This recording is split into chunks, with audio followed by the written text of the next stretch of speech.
Have you ever felt like life was closing every door in your face? Like no matter how hard you try, the answer is always no? Maybe you poured your heart into something, a job application, a relationship, a dream, and instead of a breakthrough, all you got was rejection. I know that feeling all too well. A few years ago, I thought I had everything figured out. I had a plan. A solid, well-thought-out plan. I worked late nights, sacrificed weekends, gave up social events. I put my heart and soul into making it happen. Then, one day, I got the call. The opportunity one had been working toward, the one I had counted on, was gone.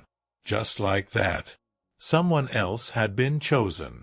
I remember sitting in my car, staring blankly at the dashboard, feeling like a complete failure. The thoughts started creeping in. Was I just not good enough? Did I waste all this time for nothing? That deep, gut-wrenching feeling of hopelessness settled in. And I asked myself, what now? What do you do when life says no? At that moment, I felt lost. But looking back, I now realize something. That rejection wasn't the end. It was a redirection. It was life pushing me toward something even better, something I couldn't see yet. And this is exactly where Stoicism comes in. The ancient Stoics had a powerful way of dealing with setbacks, and in the next few minutes, I'm going to share with you the mindset shift that changed everything for me, and can change everything for you too. Because every single one of us will face rejection, failure, and disappointment. But the way we respond to it, that makes all the difference. Let's talk about how the Stoics dealt with rejection and failure, and how their wisdom can help you turn a no into something life-changing. The first step is to accept reality, not as you want it to be, but as it is. When Marcus Aurelius, the Roman emperor and one of the greatest Stoic philosophers, faced obstacles, he didn't complain. He didn't resist reality. He accepted it. In his personal journal, Meditations, he wrote, "What stands in the way becomes the way." Think about that for a moment. What if the very thing blocking your path wasn't blocking you at all? What if it was actually showing you a new path?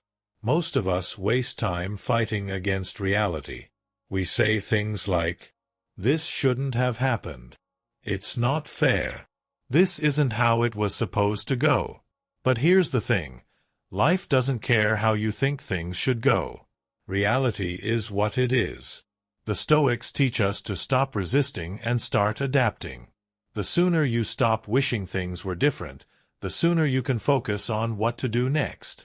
So the next time life says no, don't waste time arguing with reality.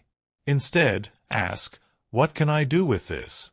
Because that is where your power lies. Epictetus, another great Stoic philosopher, had a simple but life-changing insight. There are things you can control, and there are things you can't control. Most of our suffering comes from obsessing over the things we can't control. Let's say you didn't get the job you wanted. Can you control the hiring manager's decision? No. Can you change the fact that someone else was chosen? No. But what can you control? You can control your response. You can control your next move. You can control how you show up for the next opportunity. This mindset shift is huge. Because when you stop focusing on what's outside your control, you take your power back. Whenever you feel frustrated, ask yourself, is this something I can control?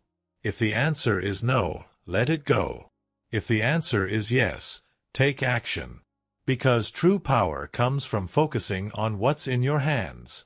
Seneca, another great Stoic philosopher, once said, "Difficulties strengthen the mind, as labor does the body." If life says no, it means there's something to be learned here. Maybe you weren't ready yet.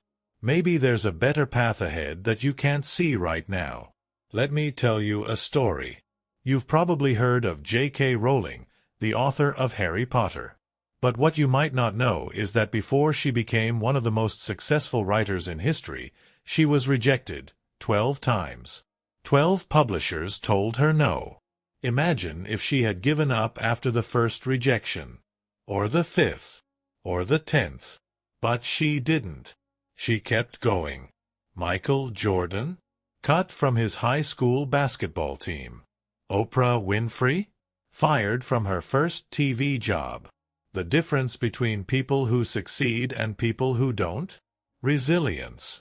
Life's no is never the end.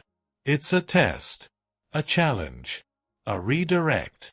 The question is, will you keep going? So how do you actually apply this when you're feeling lost? The first step is to pause and reflect. When you face rejection, don't react emotionally. Take a deep breath. Step back. Ask yourself, what is life trying to teach me here? The second step is to shift your focus. Stop focusing on what you can't change. Instead, look for your next move. What can you control? What's one step you can take forward? And finally, keep moving forward. Don't let rejection stop you. Use it. Learn from it. Keep going. Because every no gets you one step closer to the right yes. So, what do you do when life says no? You accept it. You shift your focus to what you can control. And you use every setback as a stepping stone to something greater. Because here's the truth.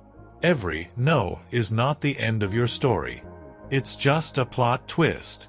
And sometimes, the best chapters come after the hardest rejections. If you found this video helpful, drop a comment below. What's a time in your life when you heard no, and how did you handle it? I'd love to hear your story. And if you're ready to start living with a stoic mindset, make sure to subscribe, because there's so much more to learn. Remember, the obstacle is the way. Keep moving forward.